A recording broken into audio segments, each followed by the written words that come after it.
नमस्कार बच्चों, स्वागत है साइंस हरियाणा यूट्यूब चैनल खास हरियाणा बोर्ड स्टूडेंट्स के लिए। जैसा कि एक एक नंबर के क्वेश्चन सभी चैप्टर्स के वीडियोस बनाए जा रहे हैं, नोट्स पहले ही दे दिए गए इकट्ठी एक पीडीएफ बना के। लिंक डिस्क्रिप्शन बॉक्स में होगा, ज़रूर डाउनलोड कर लें, प्रिंट निकलवा लें और यूट्यूब वीडियो देखें।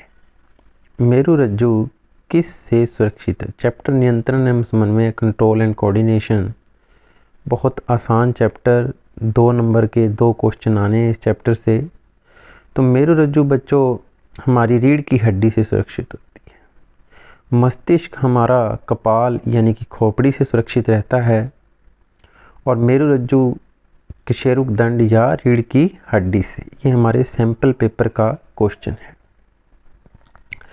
हमारे शरीर में नियंत्रण एवं समन्वय का काम हार्मोन व मस्तिष्क द्वारा होता है। नियंत्रण सारा का सारा शरीर का हमारे मस्तिष्क यानी कि दिमाग, जिसे आप आम भाषा में कह देते हैं, तो हमारे शरीर का नियंत्रण किसके द्वारा है? मस्तिष्क द्वारा। निम्नलिखित में से कौन सा पादप हार्मोन है? वैसे तो बच्चों जो मैंने स्ट्रेटजी लेके चला हूँ इस चैप्टर के लिए वो ये है कि 2 प्रश्न तो सैंपल पेपर के करवा रहा हूँ और 3 प्रश्न जो हैं हमारे अभ्यास के टेक्स्ट बुक क्वेश्चन पेपर के करवा रहा हूँ।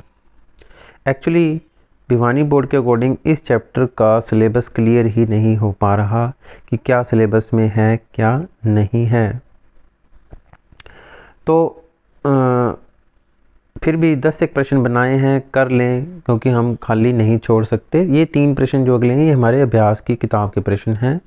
तो इंसुलिन हमारे लिए शर्करा के लिए चाहिए होते हैं, हमारे शर्करा को रक्त में ख़त्म करने के लिए, थायरक्सिन थायराइड के लिए, तो एस्ट्रोजन भी हमारे मनुष्य हार्मोन ही है। साइटोकाइनिन जो है ये पौधों का हार्मोन है जो कोशिका विभाजन को प्रेरित करता है। बाकी 3 हार्मोन जो हैं मनुष्यों के अंदर होते हैं। 2 तंत्र, ये काफ़ी इंपॉर्टेंट क्वेश्चन है मेरी तरफ से। 2 तंत्रिका कोशिका के मध्य खाली स्थान को क्या कहते हैं? सिनेप्स कहते हैं बच्चों। क्या कहते हैं? सिनेप्स, खाली स्थान को।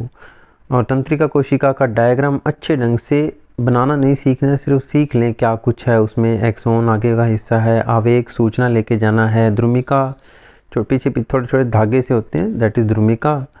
और सिनेप्स जो है 2 तंत्रिका कोशिका के मध्य खाली स्थान जो अगली धर्मी के बीच कहते हैं, ये जगह जो है सिनेप्स कहलाएगी हमारी 2 तंत्रिका कोशिका के मध्य खाली स्थान को। उसके बाद नेक्स्ट क्वेश्चन से पहले थोड़ा सा रब कर दें। नेक्स्ट क्वेश्चन पर चलते हैं हम बच्चों। 4 हो गए। 5वां क्वेश्चन मस्तिष्क उत्तरदायी। ये भी अभ्यास की किताब का प्रश्न ही है। सोचने के लिए, हृदय स्पंदन, हमारे दिल का धड़कना, शरीर का संतुलन बनाए रखना, सभी के सभी किसके कार्य हैं? हमारे मस्तिष्क के हैं। ये 4-5 प्रश्न मैंने बनाए हैं, एक्स्ट्रा कर लें क्योंकि सिलेबस क्लियर नहीं है। मेरुरज्जु से मिलता जुलता एक प्रश्न बना लिया। जैसे मैंने मेरुरज्जु निकलती कहाँ से है, तो मस्तिष्क के नीचे होता है हमारा, पश्च मस्तिष्क के नीचे मेंडुला, तो ये निकलती है मेंडुला से मेरुरज्जु, क्योंकि एक क्वेश्चन ऊपर मेरुरज्जु का था ना। प्ररोह का प्रकाश की तरफ वृद्धि करना। बच्चों प्रकाश के 3 तरह के अनुवर्तन हैं, 4 तरह के। गुरुत्वानुवर्तन जड़ों में होता है, जलानुवर्तन भी जल की तरफ जड़ों का बढ़ते जाना। लेकिन पौधे की प्रतान का या प्ररोह का प्रकाश की तरफ वृद्धि करना क्या कहलाता है? प्रकाशानुवर्तन। जिस तरफ प्रकाश होता है ना, पेड़ के पत्ते उसी तरफ वृद्धि ज़्यादा करते हैं। एब्सिसिक अमल के मुख्य कार्य हैं। तो एब्सिसिक अमल बच्चों वृद्धि को संबंधित करता है, धीरे करता है, जिससे एक तरफ तो कोशिका की जो वृद्धि ज़्यादा होती है, दूसरी तरफ कम होती है, तो एक मुड़ने में सहायता मिलती है, जो बेल बनती है। तो एब्सिसिक अमल जो है वृद्धि को संदमित करता है। नेक्स्ट क्वेश्चन देखें। शरीर की अनैच्छिक क्रियाओं का नियंत्रण कहाँ से होता है? जैसे हृदय की धड़कन है, और तो ये होता है हमारा पश्च मस्तिष्क से। अनैच्छिक क्रियाएं जिनका नियंत्रण हम नहीं कर सकते। शरीर के संतुलन का नियंत्रण अनुमस्तिष्क से है। वैसे मस्तिष्क सिलेबस में नहीं है बच्चों, फिर भी 7-8-10 प्रश्न करवा दिए हैं। एक जो मेरी तरफ से महत्वपूर्ण 2 जो टॉपिक बनते हैं इस चैप्टर के, वो मैं आपके साथ ज़रूर साझे करना चाहूँगा इन नोट्स के अलावा। एक तो बच्चों तंत्रिका कोशिका के बारे में जितनी भी जानकारी आप इकट्ठी कर सकें वो ज़रूर करें। तंत्रिका कोशिका, रेड पेन लें, थोड़ा अच्छा लगता है। तंत्रिका कोशिका की जितनी जानकारी ले सको आप ज़रूर लेना। और दूसरी जो मैं बात डिस्कस कर रहा हूँ अब आपके साथ, प्रतिवर्ती चाप, क्योंकि ये पाठ के शुरुआत में ही है प्रतिवर्ती चाप और पिछले सालों में बहुत महत्वपूर्ण होता था। इसे इंग्लिश में कहते हैं रिफ्लेक्स एक्शन।